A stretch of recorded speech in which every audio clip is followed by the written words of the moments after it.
Hari ini saudaraku kita masuk dalam sebuah seri firman Tuhan yang baru. By the way, welcome June ya saudaraku. Kita sudah masuk di bulan Juni. Kita akan masuk dalam sebuah seri firman Tuhan yang baru yang berjudul Kasih Mula-Mula. First Love. Dan di bagian yang pertama ini saya akan menyampaikan satu pesan firman Tuhan yang saya percaya actually ini justru reminder buat setiap kita. Tune up your love.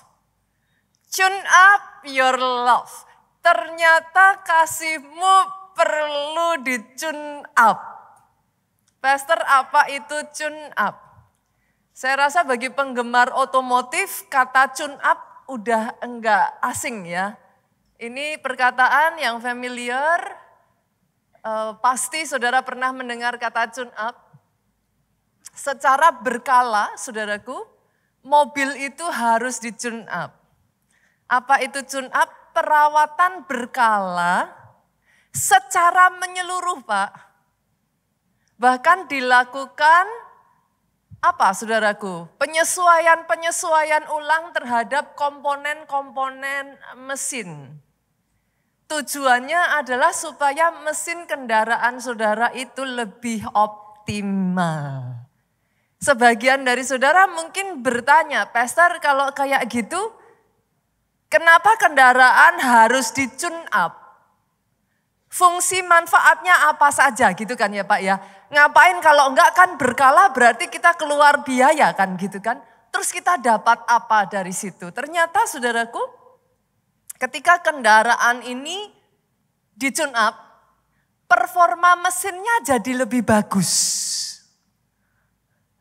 Karena dia lebih efisien akhirnya dia hemat bahan bakar saudara.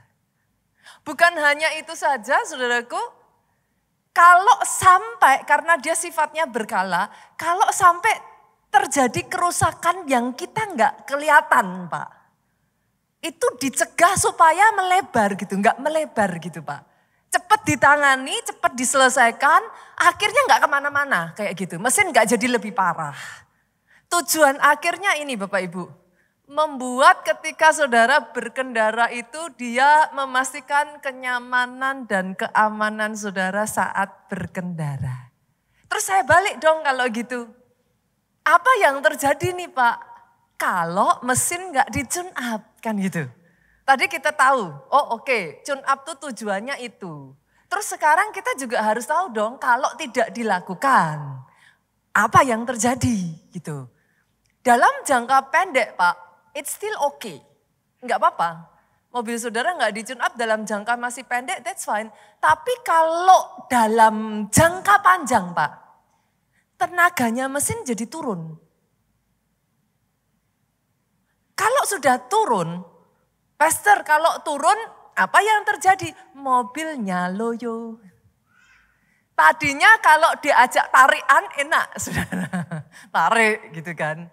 Kalau saudara ngerayan mobil yang masih baru, wah itu galak gitu saudara. Tapi lama-kelamaan karena terus dipakai, kalau nggak di-tune up mesinnya dia loyo. Karena tidak efisien pembakarannya saudaraku, BBM-nya jadi boros. Bukan hanya itu saja saudara, karena mesinnya tidak efisien, akhirnya cepat panas. Kalau sudah panas Bu, apa yang terjadi? Senggol kiri kanan, mobil juga bisa mogok. Akhirnya kalau saudara teruskan, masih nggak pernah dirawat, nggak di maintenance, nggak di tune up, dia mogok. Lucunya saudara, saya menemukan hal yang perkara jasmani dengan perkara rohani itu paralel. Kalau saudara di bumi ini jasmani kita punya telinga untuk mendengar. Yang sepakat katakan amin. Tapi ternyata kita juga punya telinga roh. Mendengar perkara rohani Pak. Di roh kita punya yang namanya mata roh juga. Jasmani kita ada mata juga untuk melihat Bu. Saya menemukan sangat banyak yang paralel. Ini sama. Mesin kendaraan kalau enggak di-tune up, mogok. Senggol kiri kanan. Manusia ya bisa mogok loh. Kalau kasihnya enggak di-tune up, kasih itu enggak hilang dalam waktu semalam, Pak. Enggak. Yang ada sama seperti kendaraan. Kan dipakai terus, saudaraku. Dipakai terus, dipakai terus, dipakai terus. Akhirnya kasih itu juga sama. Dia bisa luntur. Kalau kendaraan tadi loyo, Bu. Kalau manusia juga loh, bisa loyo loh. Lama-lama saudara masih belum tune up itu, kalau bensinnya kendaraan apa? Apa? Bahan bakarnya apa? Bensin tadi ya. Kalau manusia bahan bakarnya apa? Kasih. Coba aja saudara. Itu kalau enggak di tune up, lama-lama dia apa? Kalau orang Jawa bilang beleret, Pak. Dia beleret, dia beleret, dia beleret, mogok. Boleh enggak senggol kiri kanan lagi? Jangan ditunggu sampai mogok. Ayo, harus di tune up. What is your point, Pastor? Ini saudara. Banyak orang memahami bahwa yang namanya kendaraan, bahwa yang namanya mesin, saudara di rumah punya water heater? Saudara di rumah ada mungkin mesin cuci? Apakah menurut saudara selama 10 tahun dia bisa terus berjalan tanpa di maintenance? Enggak bisa. Water heater saudara, kalau saudara enggak bersihin tuh secara berkala, dia karatan akan bocor, saudara harus ganti baru. Tetapi kenapa susah buat manusia untuk menyadari, Pak, kita juga butuh maintenance. Bu, enggak bisa dibiarin jalan, apa orang Jawa bilang, delucur. Delucur itu apa Bapak Ibu? Jalan terus tanpa, enggak dikapak-kapain, enggak di maintenance, enggak dirawat, saudara. Terus saudara berpikir bahwa itu bisa bertahan selamanya. No, cannot. Enggak bisa. Hari ini sadari prinsip ini Pak. Kasihmu harus di-tune up. Kasih dalam hidup kita ini, apinya harus dirawat. Kalau enggak dirawat, dia bisa padam. Enggak berhenti padam masalahnya Bu. Kalau cuma padam ya sudah. Habis padam, dingin.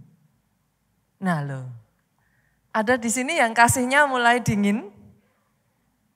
Ada yang masih ke gereja, tapi ke gereja kalau enggak dipasang, kalau enggak disuruh enggak butuh.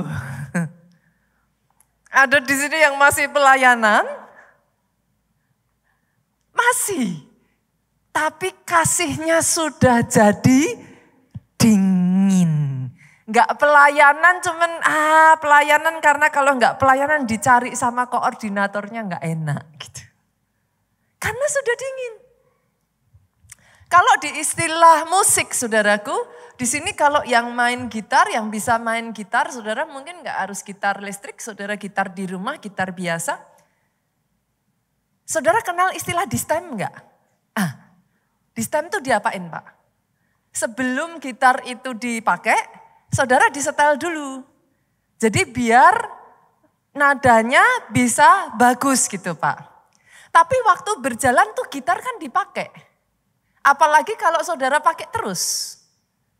Itu senar bisa kendor loh. Tahukah saudara apa yang terjadi ketika senar kendor? Senggol kiri kanan. Suaranya fales. Yang tadinya digenjreng merdu saudara, sekarang suaranya jadi fales. Suaranya jadi apa saudara? Gak enak gitu. Senggol kiri kanan, di sini suaramu masih merdu atau sudah fales? Loh, bisa kelihatan loh manusia ya saudara. Kalau kasihnya nggak terpenuhi, Bapak Ibu yang punya anak, kalau anak kasihnya nggak terpenuhi, suaranya fales atau merdu. Nah, somber katanya saudara. Manusia itu sama. Apa yang terjadi di kehidupan jasmani kalau saudara aware ya, itu paralel saudaraku dengan kehidupan rohani. Sama seperti gitar yang perlu di stem, nanti dia suaranya merdu lagi. Tapi kalau enggak, dia kendor, sumbang. By the way, Bapak Ibu, ini berlaku di dalam prinsip pelayanan loh. Awal-awal saudara on fire sama Tuhan, suaranya merdu kan? Aduh Tuhan baik. Oh Tuhan hebat. Wah terima kasih Tuhan. Aduh pastor, kalau bukan Tuhan, apa saya ini pastor? Tapi kalau udah kendor, perhatiin suaranya. Tuhan lagi. Dikit-dikit Tuhan. Gak Tuhan. Sumbang tuh. Perlu diapakan? Di stem. Dirawat. Di tune up. Jadi saudara jangan pernah berpikir sekalinya saudara menyala rohnya, it's forever. Butuh perawatan. Harus dirawat. Emangnya hanya sekedar roh saudara? Kasih terhadap suami istri juga sama loh. Kenapa saudara menikah? Kan saking udah cintanya kan? Aduh tanpa kamu saya gak bisa hidup.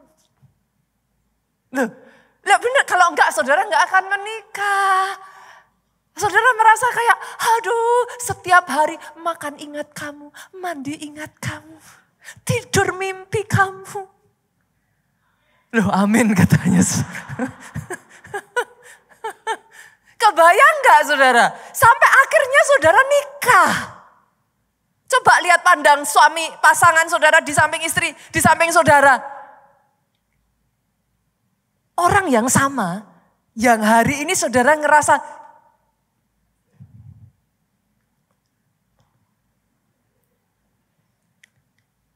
pernah saudara sangat cintai. Hanya karena kalau kasih itu enggak disetem Bu.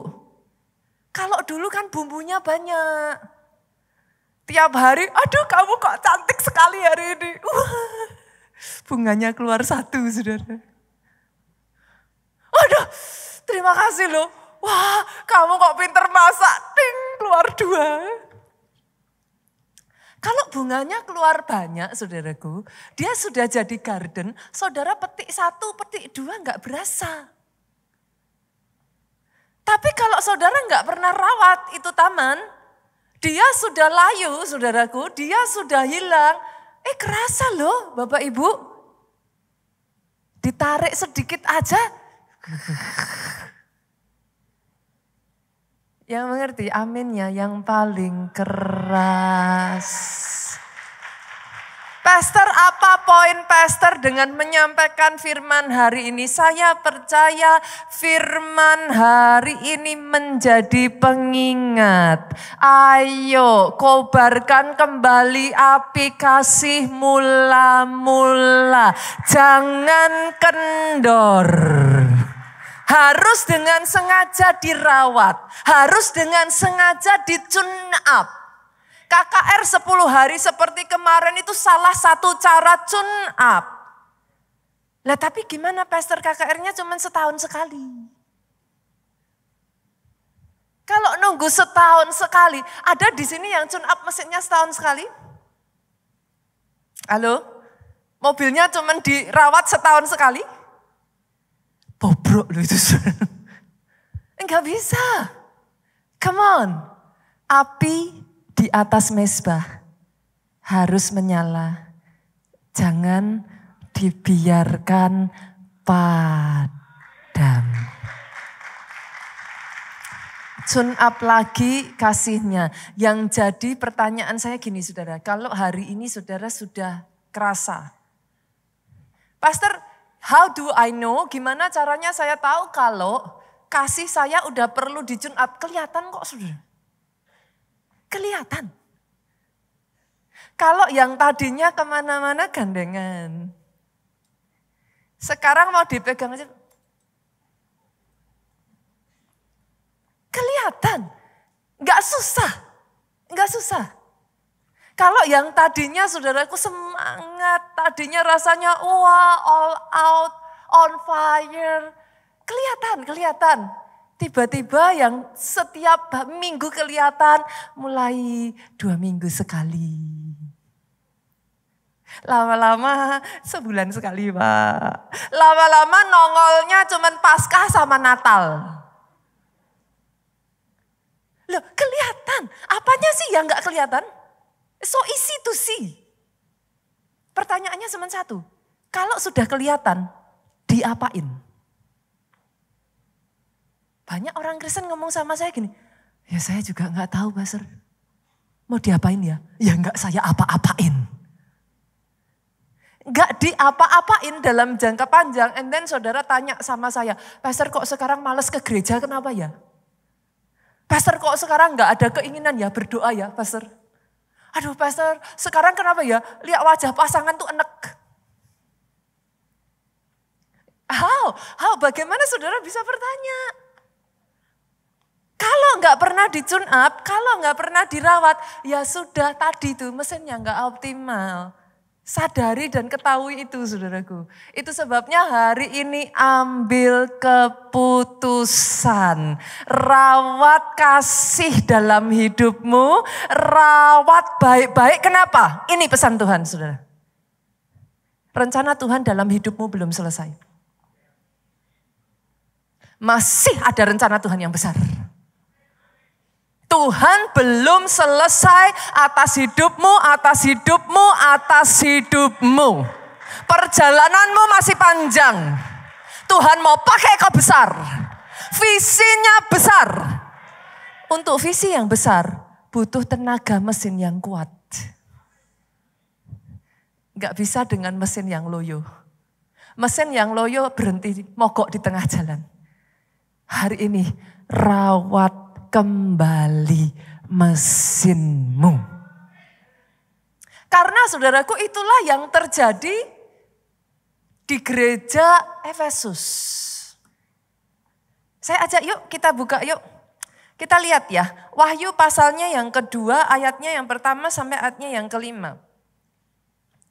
Boleh enggak kali ini saya bacanya versi bahasa Indonesia masa kini boleh ya Bapak Ibu? It helps you just easier aja, lebih mudah aja karena bahasanya sehari-hari. Kepada malaikat jemaat di Efesus, tulislah begini. Inilah pesan dari Dia yang memegang ketujuh bintang pada tangan kanannya. Dan berjalan di antara ketujuh kaki lampu emas. Lampu emas itu kaki Dian, saudara. Aku tahu apa yang kalian perbuat. Ini pujian, saudara. Kalian bekerja keras. Kalian tabah sekali. Kalau ada di antara saudara di tempat ini yang ini kondisimu, saya acungin jempol saudara. Engkau berjuang mati-matian dalam kehidupanmu. Engkau jalani itu dengan setia. Aku tahu bahwa kalian tidak memberi hati kepada orang jahat. Dan orang-orang yang mengaku dirinya rasul padahal bukan. Apa yang dimaksud di sini? Pengajaran sesat. Sudah kalian uji dan kalian dapati mereka adalah pembohong. Kalian sabar dan kalian menderita karena aku. Berarti hebat ya saudaraku. Dan kalian tidak putus asa. Nah ini sekarang mulai muncul. Tetapi kalau di dalam bahasa Indonesia biasanya aku mencela engkau. Kalau di dalam bahasa masa kini, Indonesia masa kini, ini keberatanku terhadap kamu. Kalian tidak lagi mengasihi aku seperti semula. Dari yang ayat 1, ayat 2, ayat 3, ayat 4 ngomong kamu sudah tidak lagi mengasihi aku seperti semula. Sebab itu, nah ternyata saudara ketika kita sudah tidak mempertahankan kasihnya optimal, apa yang terjadi? Ingatlah betapa jauh kalian sudah jatuh. Satu poin ini loh saudara. If you do not maintain your love, ayat 5 ngomong, betapa jauh kalian sudah jatuh. Jangan berpikir, oh it's okay, cuman kayak gitu doang pastor. Cuman malas aja kok ke gereja.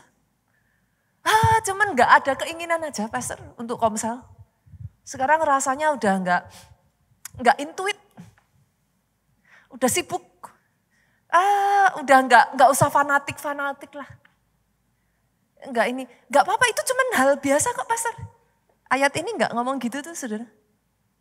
Bahkan ayat ini ngomong, bertobatlah dari dosa-dosamu. Dosa apa? Hanya kasihnya gak seperti semula loh. Saya tarik ya saudaraku, supaya saudara bisa benar-benar memahami nih. How urgent it is gitu. Yang kita pikir, oh cuman. Tapi ayat ini ngomong, ternyata dosa itu bukan hanya membunuh loh saudara. Sorry. Ada banyak di antara kita yang berpikir gini, pastor yang penting kan saya nggak membunuh. Pastor yang penting kan saya nggak merugikan orang. Pastor yang penting saya nggak bohong. Pastor saya nggak berzina. Lihat saudara, bertobatlah dari dosa-dosamu. Lakukan apa yang kalian lakukan semula. Ini keras loh ayatnya saudara. Jangan berpikir yang namanya dosa Pak hanya sekedar kita berzina, kita apa. No, ayat ini ngomong, kalau tidak aku akan datang kepadamu dan mengambil dalam bahasa Indonesia biasanya ya saudaraku, kaki Dian itu dari tempatnya. Ini ngeri ayatnya saudara. It is a warning loh. Kalau ada di antara saudara hari-hari ini, api kasihmu mulai padam. Don't take it for granted ya. Jangan saudara berpikir it's okay. Wajar lah pastor, saya di gereja ngantuk. Kayaknya gereja paling enak buat tidur. Wajar lah pastor, udahlah jadi orang Kristen ya. Pokoknya yang penting saya udah ke gereja kok, udah beres perkara. Atau nanti kalau ibadah berjalan ya saudara gini terus. Padahal gak bawa jam.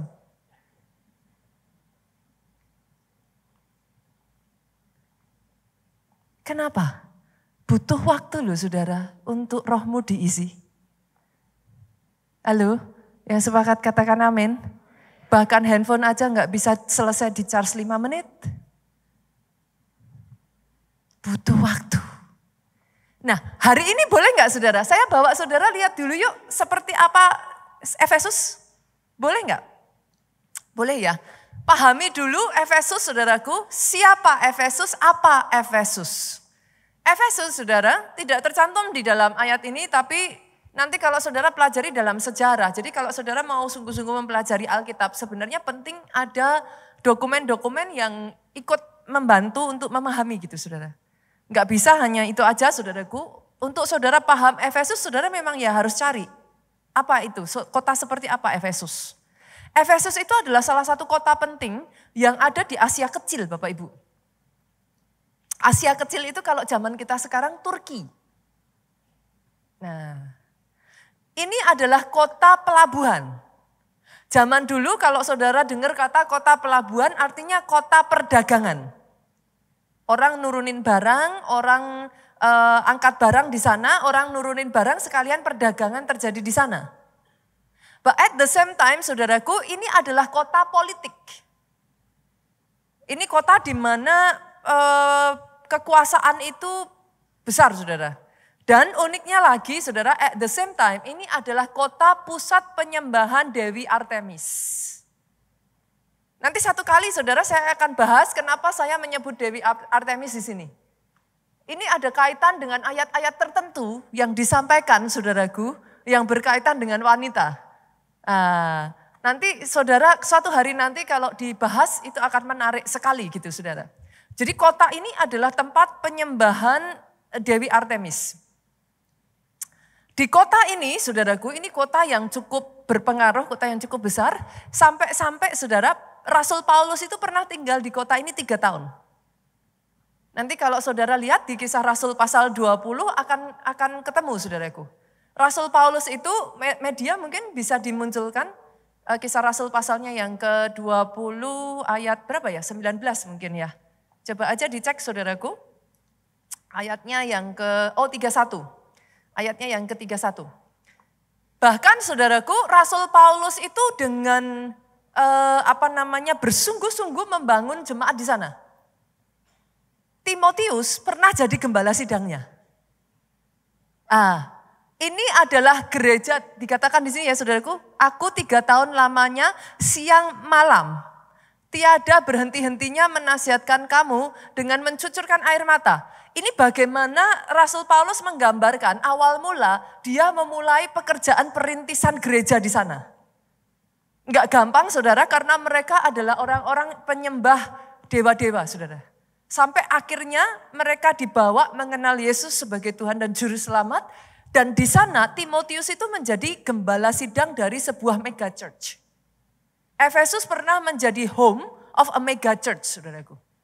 Gereja besar di zaman itu. Bukan hanya itu, nanti kalau saudara balik ke belakang, Kisah Rasul pasal 19, maka saudara akan menemukan sebuah kisah yang terkenal, saudaraku. Pernah dengar nggak kisah sapu tangan Paulus menyembuhkan? Itu kisahnya saudara temukan, multimedia nanti boleh dicoba untuk dimunculkan. Kisah Rasul pasalnya yang ke-19 ayatnya yang ke-12. Itu nanti saudara bisa menemukan bagaimana terjadi mujizat dan tanda yang luar biasa di Efesus ini. Pastor, buat apa Pastor jelasin semua informasi ini? This is my point, Pak. Fakta bahwa di zamannya Efesus ini Pak pernah menjadi pusat kegeraan yang besar. Fakta di zamannya pusat kegeraan ini berkembang begitu besarnya sampai menjadi mega church. Fakta yang ada bagaimana orang-orang yang tadinya sama sekali tidak mengenal Yesus dibawa melalui tanda dan mujizat yang ajaib. Itu terjadi di Efesus ini saudaraku.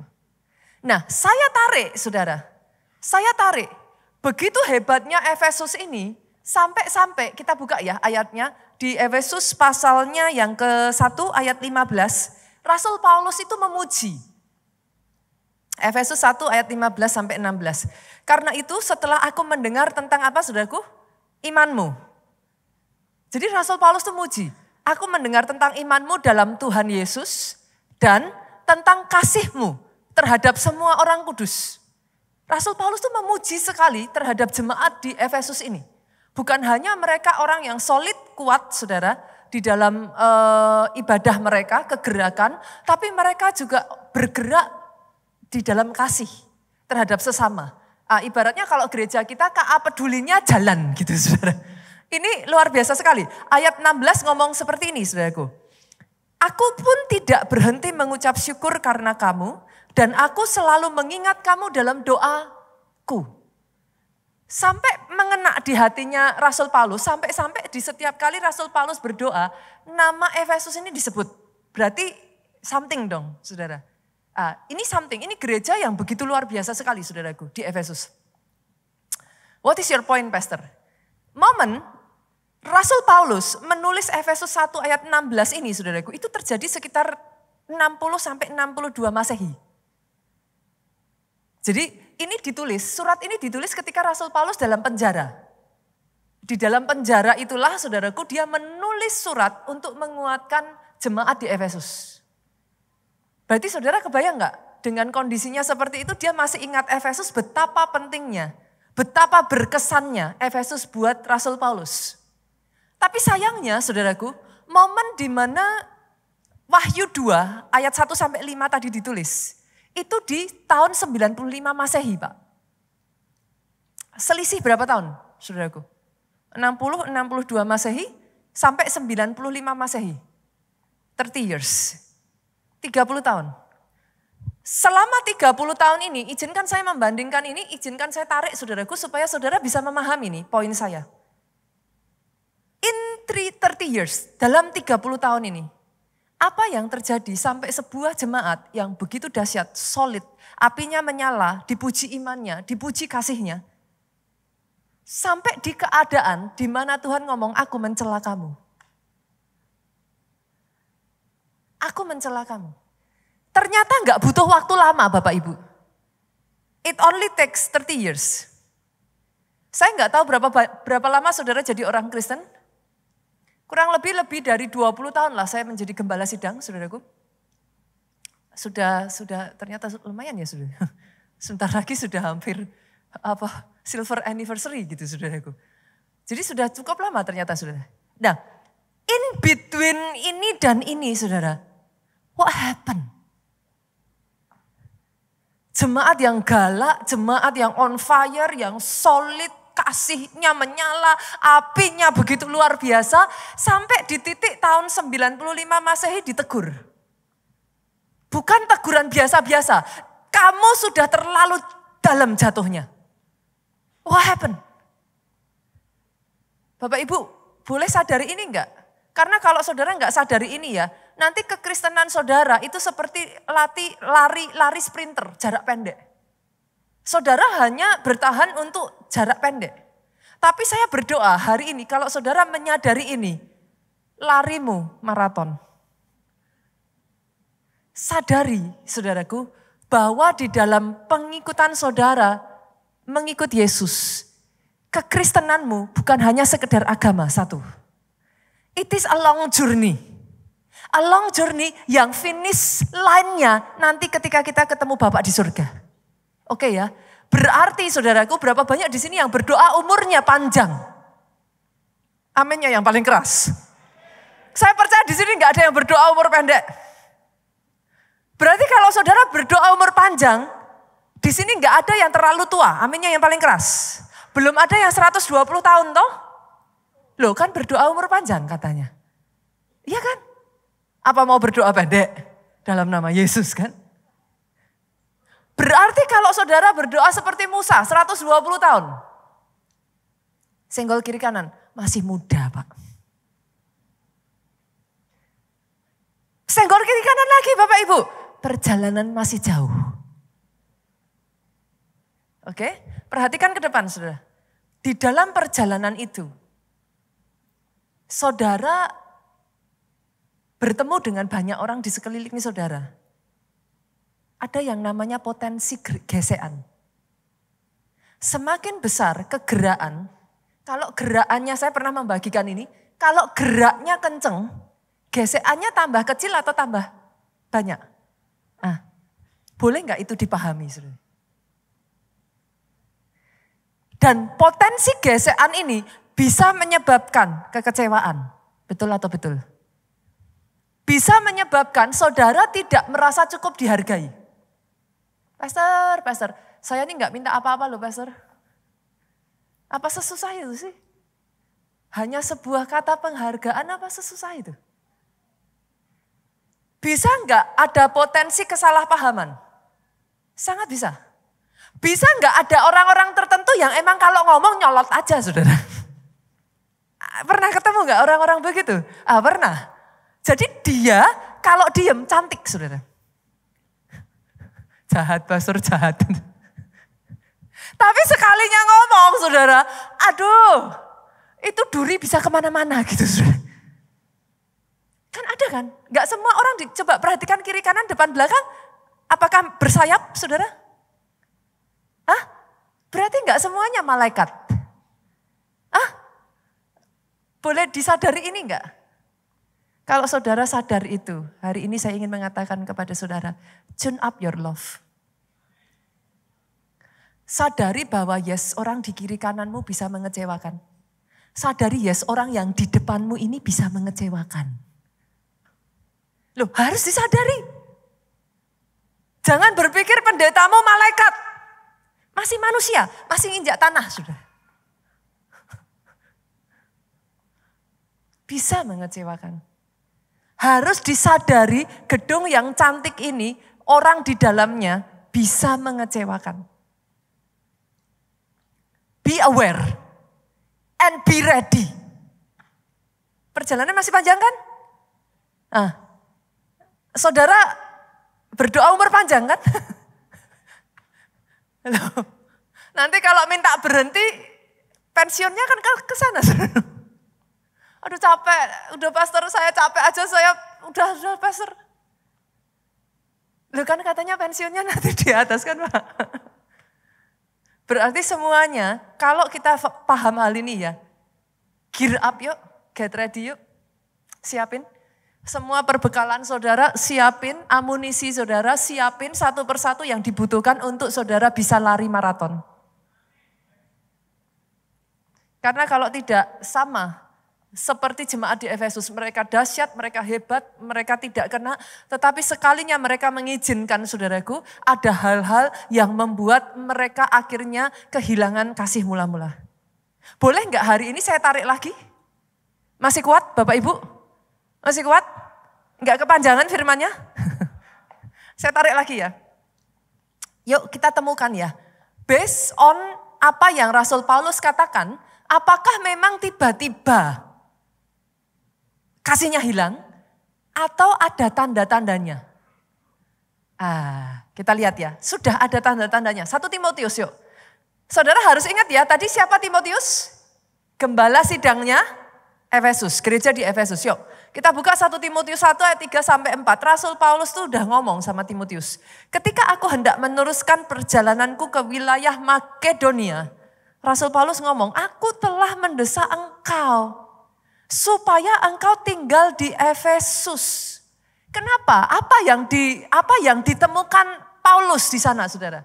Ini, garis bawahi. Menasehatkan supaya engkau tinggal di Efesus dan menasihatkan orang-orang tertentu agar mereka jangan mengajarkan pengajaran lain. Dari sini ternyata kita tahu ya saudaraku. Masuk nih pengajaran sesat saudara. Masuk pengajaran-pengajaran yang unik gitu bahasa saya saudaraku. Atau ya kalau saudara mau agak keras ya pengajaran sesat tadi. Atau sibuk. Nah ini penyebab yang lain saudaraku. Dengan dongeng dan silsilah yang tiada putus-putusnya, hanya menghasilkan persoalan. Apalagi saudara, bukan tertib hidup keselamatan yang diberikan Allah dalam iman. Yuk kita breakdown satu-satu ya saudara. Hari ini, which is 4 itu, saya akan bagikan 4 saudara. Tapi Pak 4 ini masih terlalu kecil actually dari so many penyebab yang membuat kasih mula-mula bisa hilang saudara. Yang pertama, ayat tadi ngomong, saudaraku. Aku sudah meminta kamu untuk tinggal. Menasihatkan orang-orang agar mereka jangan mengajarkan pengajaran lain. Yang pertama, ternyata penyebab pertama yang membuat kasih mula-mula itu bisa hilang, saudaraku, adalah pengajaran salah. Pengajaran yang salah, pengajaran sesat.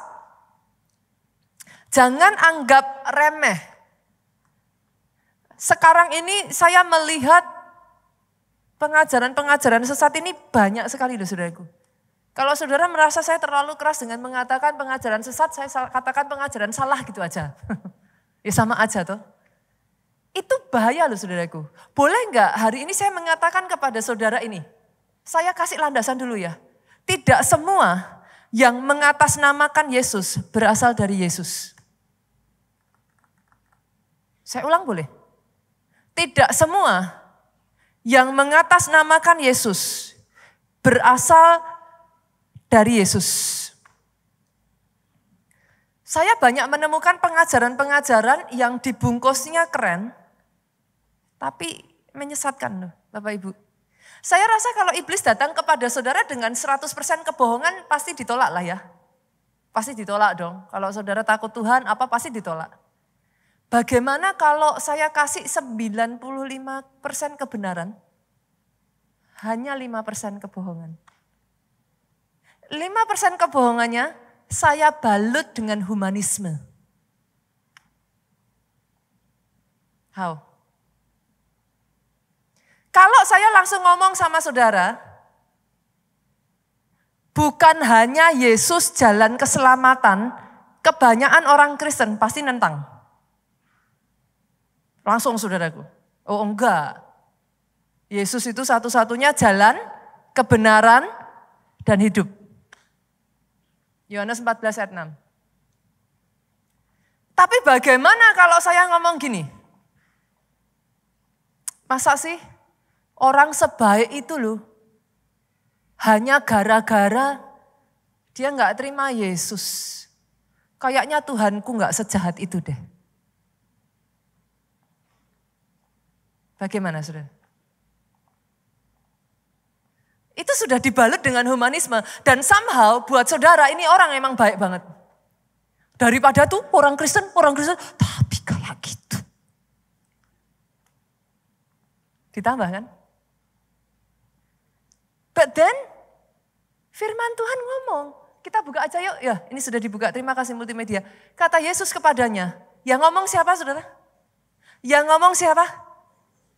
Pendeta lain? Bukan. Rasul? Yang ngomong siapa? Oke, habis perkara. Yesus yang ngomong. Atasan paling tinggi ya. Oke, atasan paling tinggi ngomong apa? Sama-sama dengan suara keras 2, 3. Akulah jalan dan kebenaran dan hidup. Tidak ada seorang pun datang kepada Bapa kalau tidak melalui, kalau mau debat nanti kalau ketemu Yesus. Ini atasan paling tinggi udah ngomong. Gitu. Unless saudara bilang sama saya, Alkitab itu hanya pilihan, Pastor. Alkitab itu bukan panduan yang harus kita pegang utuh. Dan Alkitabnya diiris.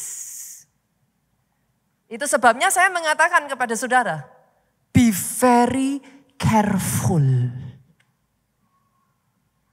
Enggak penting yang bilang pendeta siapa. Bahkan maafkan saya ya saudaraku, kalau saya mengatakan sesuatu yang tidak sesuai firman Tuhan, be very careful. Itu sebabnya saya mengajarkan di gereja ini saudaraku diajarkan baca Alkitab. Saudara harus tahu kebenaran firman ngomong apa. Jangan nanti adu kusir, debat kusir. What for? Balikin aja, atasan paling atas bilang apa? Udah selesai. Gitu. Enggak perlu debat kusir, pendeta A bilang, oh pendeta A gelarnya ini. Itu si pendeta itu gelarnya apa? Enggak usah debat begitu. Balikin aja Alkitabnya ngomong apa. Habis perkara.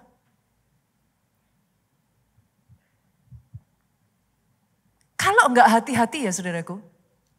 Kisah Rasul 1 ayat 8, yuk kita tarik. Saya balikkan ke firman aja ya saudara, saya nggak usah main yang lain-lain.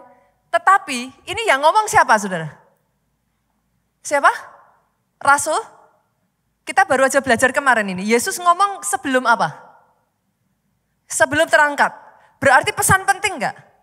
Oke, kalau orang mau pergi, dia ninggalin pesan, berarti pesan terakhir itu penting nggak?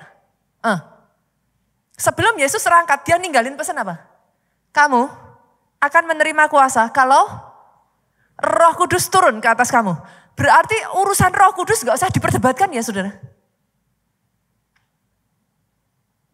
Bisa saudaraku? Ayat ini sudah ngomong. Yesus dengan jelas ngomong, kamu akan terima kuasa kalau Roh Kudus turun. In case saudara mendapatkan pengajaran yang mengatakan itu ayat kan cuma buat para rasul. Ya berarti semua ayat di dalam Alkitab tidak berlaku untuk saudara. Iya, itu ayat buat bangsa Israel, itu ayat buat si A, itu ayat buat si B. Berarti nggak ada yang berlaku buat saudara. Tapi ayat ini ngomong, kalau Roh Kudus turun ke atas kamu, kamu akan menjadi saksiku di Yerusalem, di seluruh Yudea, Samaria, sampai ke ujung bumi. Yang sepakat aminnya yang paling keras. Amanat agung tidak hanya ditujukan untuk para rasul, untuk pendeta. Kalau bagian depan untuk saudara, yang belakang jangan curang dong, dipotong. Yang sepakat aminnya boleh yang paling keras lagi.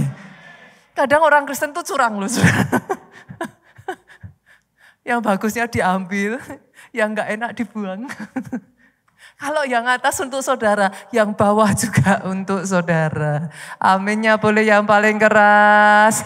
Tepuk tangannya boleh yang paling meriah. Hati-hati dengan pengajaran sesat. Itu sebabnya boleh nggak saya ngomong, yuk tertanam dalam gereja lokal yang sehat. Oh, dengan keras. Pastor, apakah karena keluarga Allah adalah gereja? Of course. Susah-susah, saudara. Of course. Tetapi ada alasan, saudaraku. Hanya 2 instansi, institusi yang didirikan oleh Tuhan. Keluarga dan gereja. For a reason. Tertanamlah pada gereja lokal yang sehat. Seperti apa gereja lokal yang sehat, Pastor? Di dalam gereja itu diajarkan kebenaran firman. Biblical. Gereja itu memegang Alkitab, saudaraku. Mempercayai Alkitab sebagai satu-satunya kebenaran. Amin yang paling keras. Bukan hanya sekedar experience. Oh ini loh yang saya alami. Oh itu loh yang saya alami. Kalau pendetanya ngalami sesuatu harus dicocokin sama Alkitab. Biblical base. Yang kedua, mengajarkan pengajaran Alkitab yang seimbang. Apakah nggak boleh di zoom in, Pastor? Boleh. But be very careful. Kalau sepanjang tahun saudara zoom in terus itu, saya tanya boleh nggak Bapak Ibu? Kita diajarkan kalau makan misalkan ya, bagus nggak makan nasi? Tapi kalau setahun penuh makannya cuma nasi terus, apa yang terjadi? Bagus nggak makan buah? Nanti semua itu sebabnya kita dikenal saudaraku, 4 sehat, 5 sempurna. Saya akan mengatakan buah bagus, sayur bagus, protein bagus, tempe bagus, tahu bagus. Tapi kalau saudara terus zoom in terus, saudara mendalami betapa enaknya tahu saudaraku. Lalu saudara sepanjang tahun gak makan selain tahu.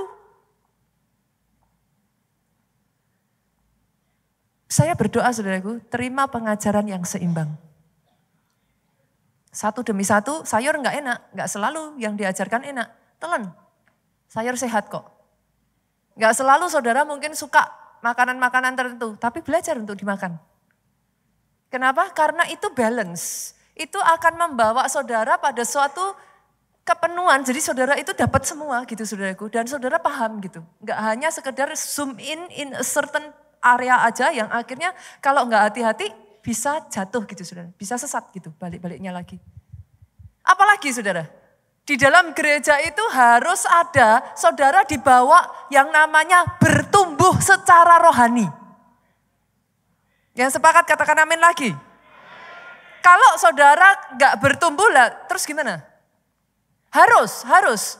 Bertumbuh itu adalah hal yang normal Tuhan berikan dalam hidup saudara. Hanya bisa bertumbuh kalau saudara ikuti kan. Di gereja kita itulah yang saudara kenal dengan SPR. Apa itu SPR? Skema Perjalanan Rohani. Dimulai dari apa? Terima Yesus. Ini bisa kebaca gak saudara? Kecil sekali ya. Ini jadwal SOM saudaraku. Kapan ya? Bisa terlihat dengan jelaskah dari belakang? Nanti kalau nggak bisa terlihat, saudaraku tanya ke ICM Info Center. Satu persatu saudara dibawa. Dari terima Yesus, saudara dibaptis. Setelah dibaptis, saudara harus bertumbuh di dalam pengenalan akan firman, SOM. Saudara harus masuk di dalam keluarga rohani, Komsel. Buat saudara yang masih membawa ya luka masa lalu, apa di gereja kita ada yang namanya encounter. Dibantu untuk saudara berkemenangan. Kadangkala saudaraku kalau yang masa lalu itu enggak dilepas, saudara tuh masih ada selubung. Jadi kalau dengar firman, kata Alkitab loh ya ini ya. Kalau baca apalagi yang perjanjian lama, ngantuk saudara. Loh kata Alkitab loh, itu ada ayatnya saudara. Ngantuk gitu. Nah jadi selubung itu harus dibuka. Gimana selubung itu dibuka? Cari deh saudaraku, kemarin baru aja diajarkan soalnya gitu saudara. Nanti maju lagi, saudara diajarkan ISBC. Gak jadi orang Kristen gampangan. Jadi orang Kristen yang tangguh. Jadi orang Kristen yang bisa bertahan sampai akhir. Satu persatu dibawa, akhirnya senggol kiri kanan. Saudara bisa jadi pemimpin. Aminnya yang paling keras. Senggol kiri kanan, saudara bisa jadi pemimpin. Everyone can be a leader. Semua orang bisa jadi pemimpin. Harus jadi pemimpin. Enggak boleh jadi Kristen biasa-biasa.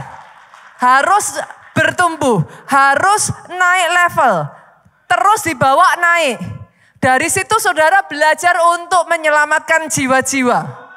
Nah, aminnya yang paling keras lagi. Setelah itu saudaraku membentuk keluarga rohani baru. Kelompok sel. Bukan hanya saudara diberkati jadi berkat. Lah curang dong kalau diberkati terus. Kisah di dunia ini ya saudaraku yang hanya mau diberkati terus tapi enggak mau jadi berkat itu laut mati. Senggol kiri kanan, siapa yang mau jadi laut mati? Loh iya karena dia nerima terus saudara.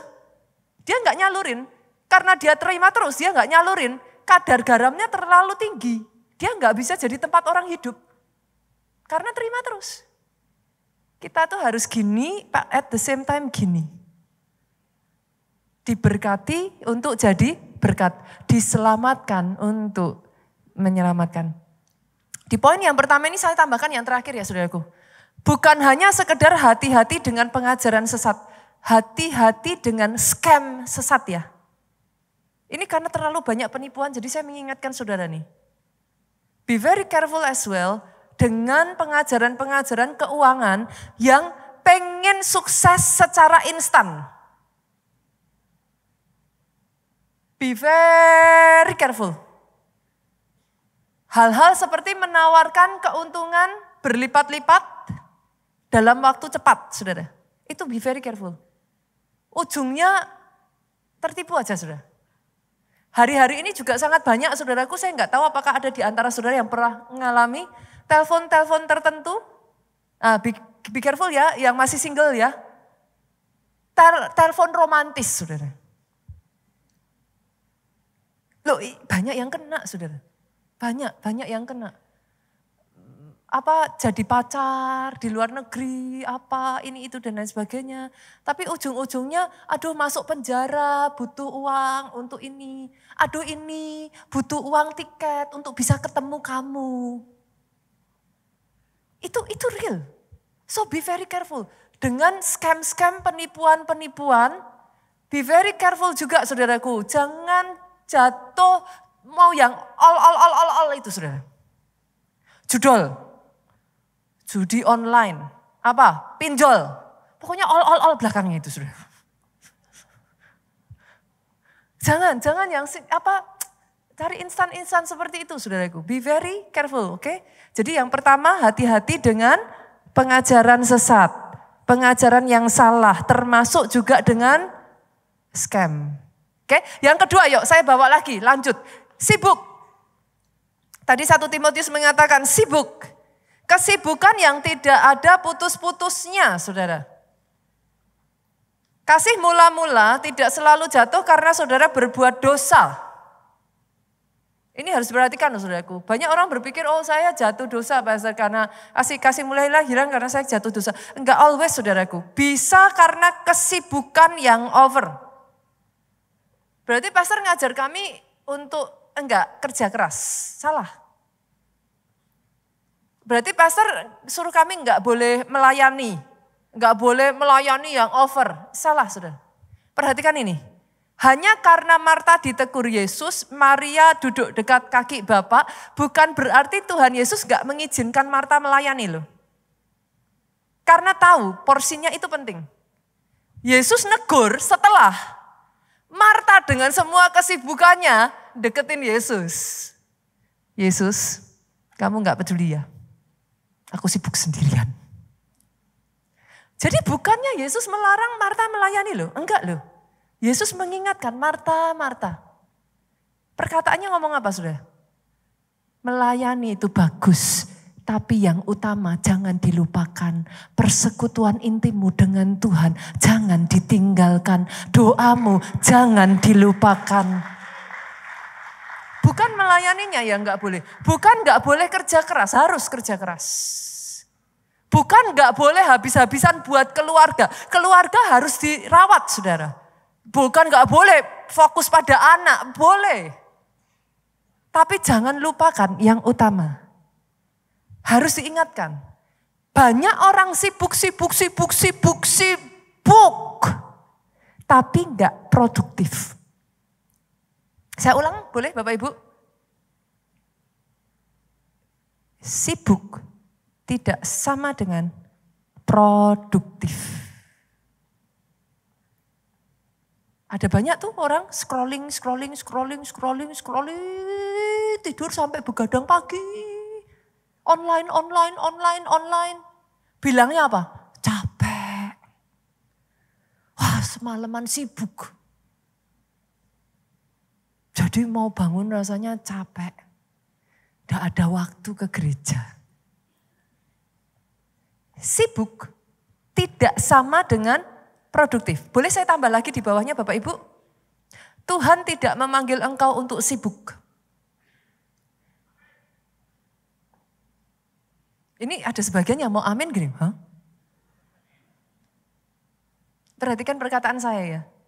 Tuhan memanggil engkau untuk berbuah lebat. So, belajar untuk put first thing first.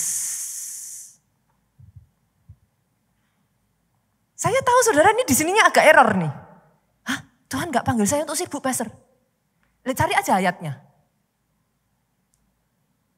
Tuhan memanggil engkau untuk berbuah lebat. Engkau harus tahu apa-apa yang kau lakukan itu sibuk yang tidak produktif. Sibuk yang membuat lelah dan tidak menghasilkan. Dan mana kesibukan yang menghasilkan buah. Itu yang harus diutamakan. 1 jamu bersama dengan Yesus membuat 23 jamu jadi efektif. Jangan yang 1 jam didiskon. Akhirnya saudara error. Sudah error, nggak bisa saudaraku kerja dengan produktif. Ini kata-kata penting ya saudara. Jangan salah ya, karena tidak semua yang diajarkan di dunia ini sesuai dengan Alkitab loh. Alkitab mengajarkan saudara untuk berbuah lebat. Jadi sortir kesibukan mana yang produktif dan kesibukan mana yang itu membuat saudara justru malah tidak berbuah. Tidak semua kesibukan itu baik. Oke? Jadi yang kedua saudaraku, hati-hati dengan kesibukan yang tidak ada hentinya. Karena ini trik tipu muslihat iblis bahkan di zaman bangsa Israel. Keluaran 5 yuk ayat 9. Keluaran 5 ayatnya yang ke-9 ngomong gini. Pekerjaan orang-orang ini harus diperberat. Sehingga mereka terikat kepada pekerjaannya dan jangan mempedulikan perkataan dusta. Baik perkataan dusta saudaraku, nanti kalau saudara baca seluruh ayat ini maka saudara akan mendapati. Biar mereka enggak peduliin Tuhan. Tambahin aja terus pekerjaannya.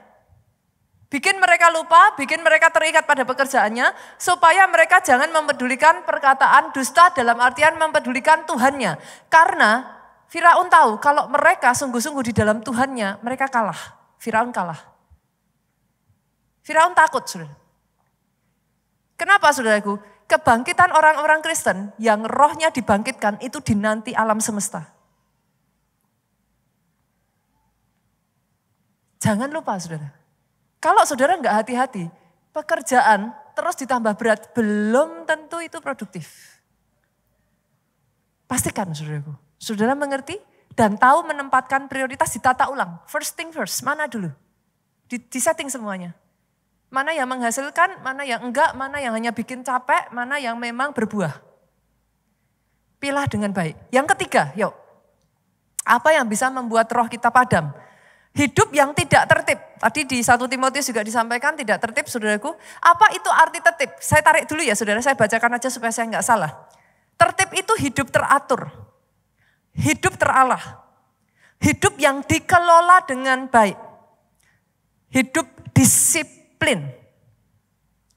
Banyak orang jatuh saudaraku, bukan karena dosa, tapi karena enggak tertib ini. Kasihnya padam, kenapa? Enggak disiplin doa.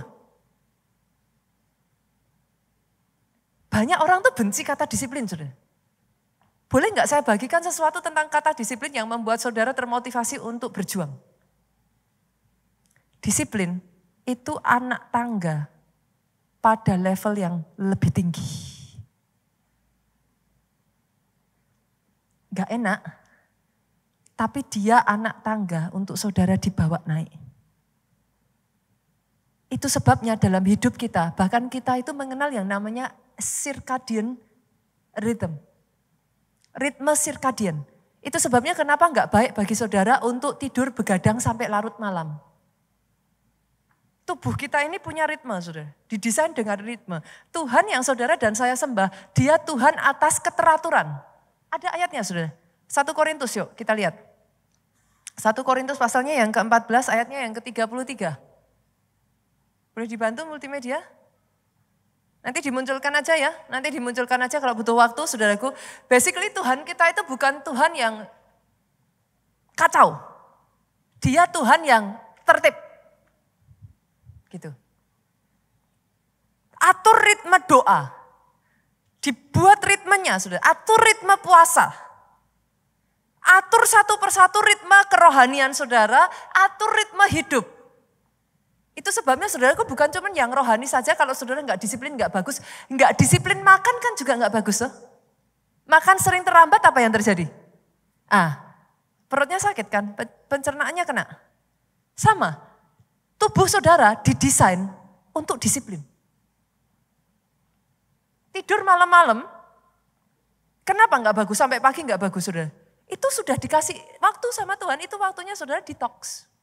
Itu waktunya tubuh saudara itu memulihkan diri sendiri.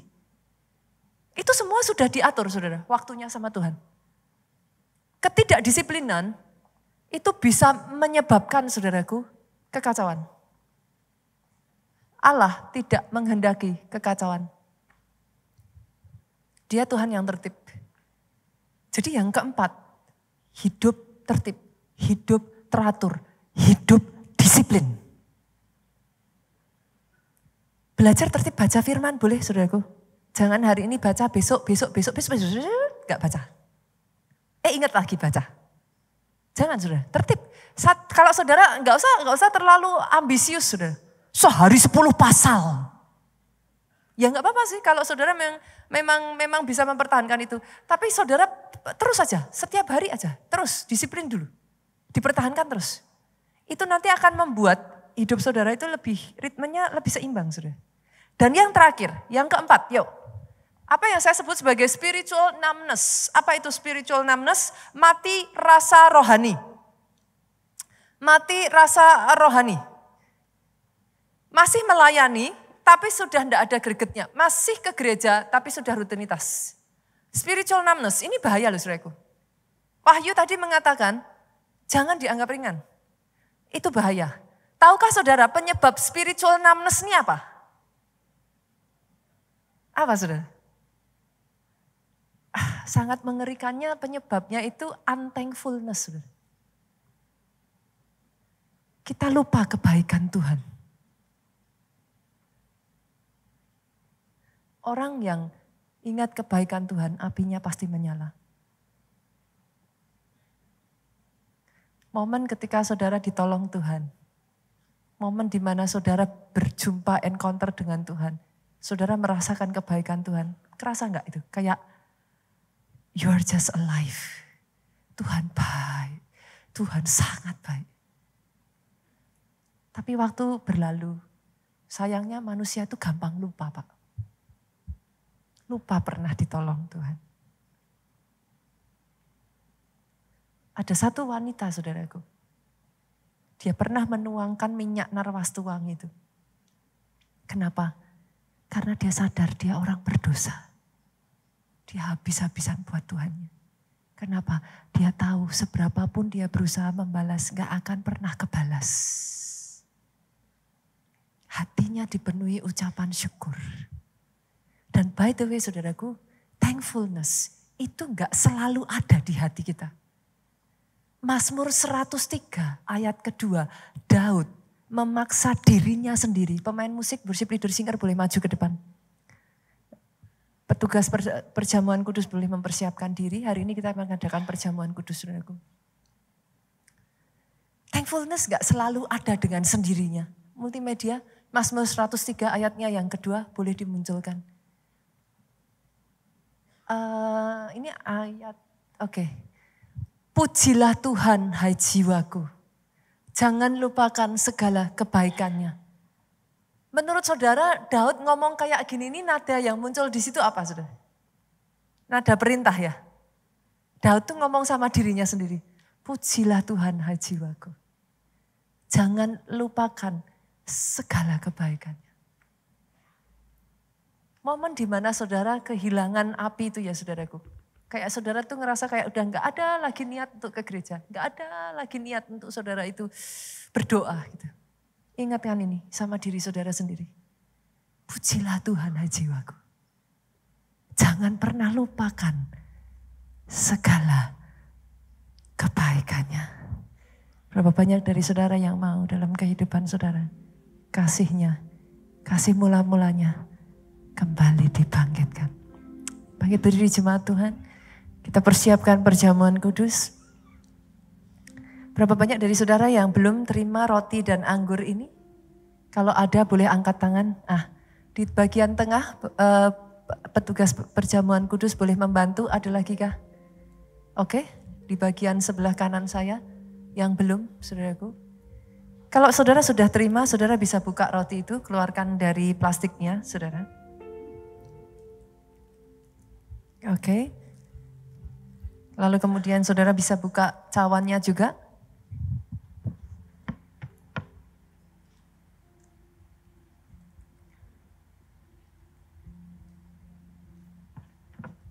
Yesus Tuhan. Sudah Bapak Ibu, kita datang di hadapan Tuhan. Bapak saat ini kami bawa roti dan anggur ini. Kami bersyukur Tuhan. Selalu Tuhan, firman-Mu mengingatkan kami. Selalu kami diingatkan kembali di dalam kehidupan kami ini.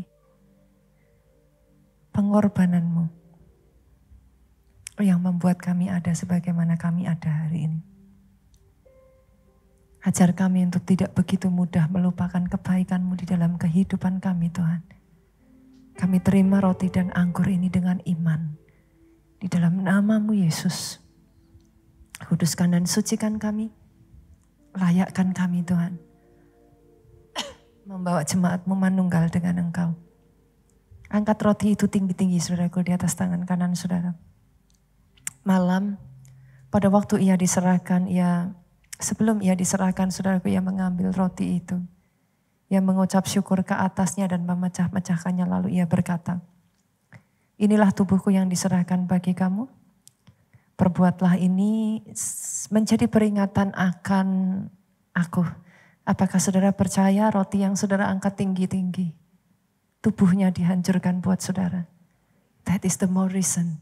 Alasan untuk kita mengucap syukur, saudaraku. Ucapkan terima kasih Yesus. Terima kasih Yesus. Terima kasih tubuh yang dihancurkan ini dan firman-Mu berkata sebab olehnya, oleh bilur-bilurnya, Engkau sembuh. Terima dengan iman di dalam nama Yesus.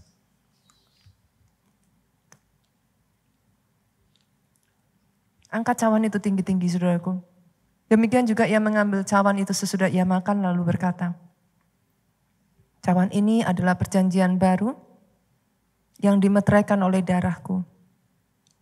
Perbuatlah ini setiap kali kamu meminumnya menjadi peringatan akan aku. Apakah saudara percaya cawan yang kau angkat tinggi ini, darahnya dicurahkan buat saudara. Darah yang menghapus setiap dosamu, membawa engkau dari gelap masuk kepada terangnya yang ajaib. Terima dengan iman di dalam nama Yesus.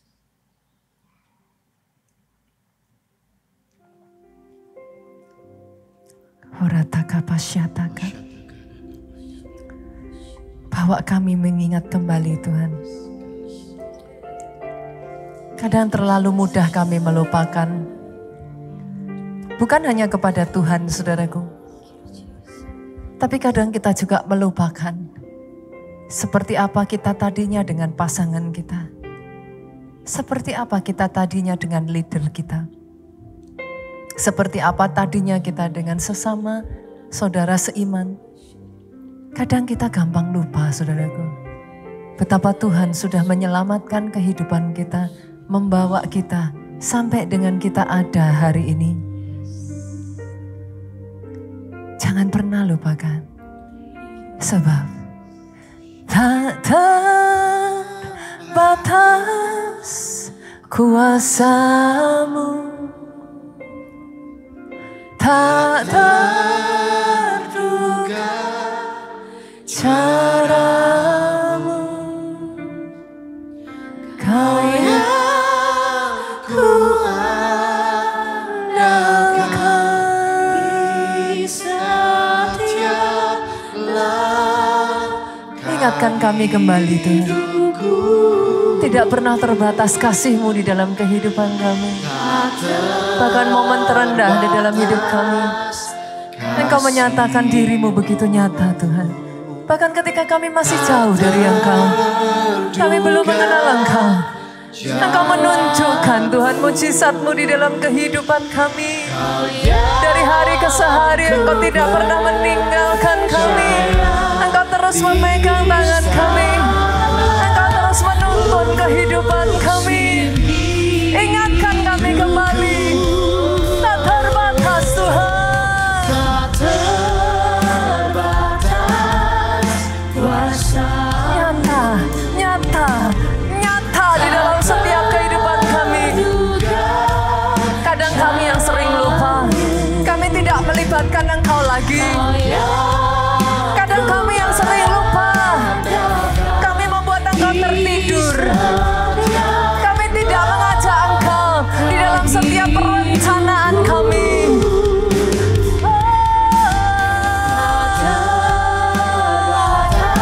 Tapi kasih-Mu tidak pernah habis. Engkau selalu ada di sana. Engkau siap dengan tangan-Mu yang terbuka, pengampunan-Mu. Ku percaya di segala musim hidupku. Kau yang ku percaya di segala